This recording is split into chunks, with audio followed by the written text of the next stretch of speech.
गांव के पास एक पुराना खंडहर था जिसे लोग डायन का घर कहते थे। यह खंडहर घने जंगल के बीच स्थित था और सालों से वीरान पड़ा था। खंडहर के बारे में कई कहानियां मशहूर थीं। लोग कहते थे कि वहां एक डायन रहती है जो रात के अंधेरे में बाहर निकलती है और जो भी उसके पास जाता है वह कभी वापस नहीं लौटता।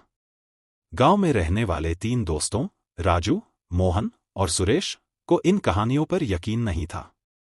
वे हमेशा सोचते थे कि यह सब सिर्फ मनगढ़ंत बातें हैं।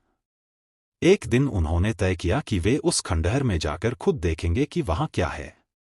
उन्होंने अपनी योजना बनाई और एक रात खंडहर जाने का फैसला किया।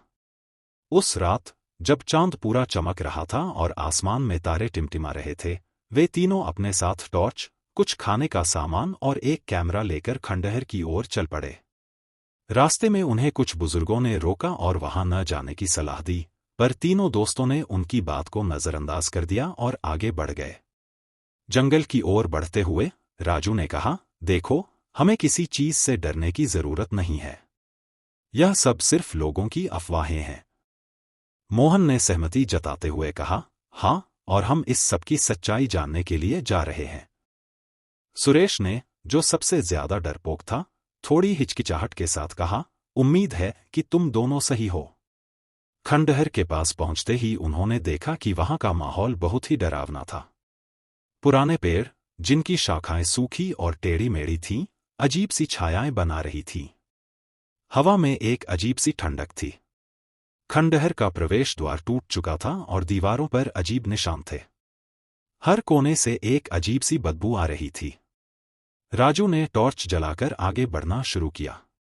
उन्होंने खंडहर के अंदर का दौरा करना शुरू किया। दीवारों पर अजीब चित्र बने हुए थे और कुछ पुराने फर्नीचर के टुकड़े यहां-वहां बिखरे हुए थे। अचानक एक तेज हवा का झोंका आया और उनकी टॉर्च बंद हो गई।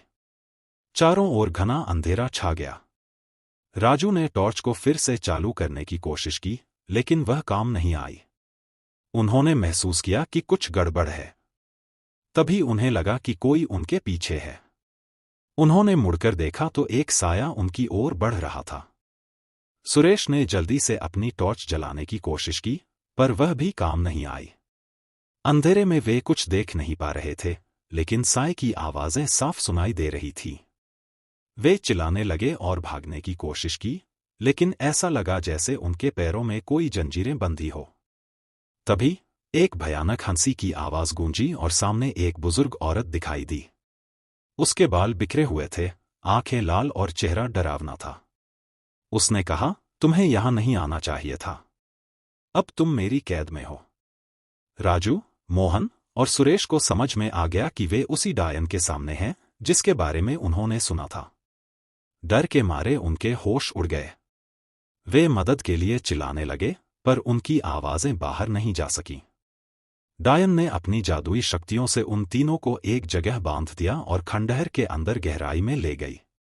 गांव में अगले दिन जब लोग उन तीनों को ढूंढने निकले, तो उन्हें उनके सामान और टॉर्च खंडहर के बाहर मिले।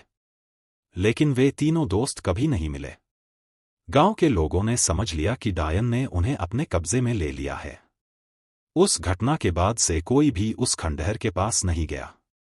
गांव के लोग अब भी उस खंडहर से दूर रहते हैं और रात के समय वहां जाने से डरते हैं। कहते हैं कि वहां आज भी डायन रहती है और जो भी वहां जाता है वह कभी वापस नहीं लौटता। खंडहर के अंदर, जहां उन तीनों को कैद किया गया था, अजीब और रहस्यमय घटनाएं घटित होने लगीं। कभी-कभी रात के अंधेरे में खंडहर से अजीब आवाजें सुनाई देती। कुछ लोगों ने कहा कि उन्होंने उन तीनों दोस्तों की आत्माओं को खंडहर के आसपास भटकते हुए देखा है। कुछ सालों बाद गांव में एक नया परिवार आकर बसा। इस परिवार में एक लड़की थी जिसका नाम सुमन था। सुमन को पुरानी कहानियों में बहुत दिलचस्पी थी। उसने गांव वालों से डायन की कहानियों के बारे में सुना और उसने तय किया कि वह उस खंडहर का रहस्य जानने जाएगी।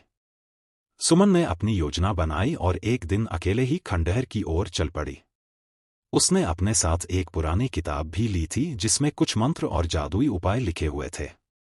वह जानती थी कि उसे सावधान रहना होगा। खंडहर में प्रवेश करते ही सुमन ने महसूस किया कि वहां का माहौल बहुत ही भारी और डरावना था।